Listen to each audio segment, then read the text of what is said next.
Nalazimo se u jednoj od bruklinskih ulica. Danas je 3.12.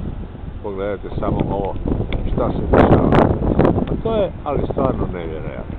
To čovjek ne može vjerovati. Koliko ljudi ljubavi, truda dadu da bi se to. Pogledajte ovu ulicu. To je stvarno fantazija. Pogledajte kuću.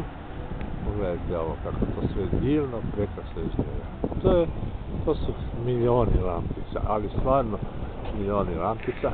Tamo su prekrasna drva, ako se mogu i ovako malo približiti. Evo, tamo su plavom bojom sve narežene. Ovo tu je sad već naše normalno, ali to su stvarno nevjerojatne stvari. To je New York.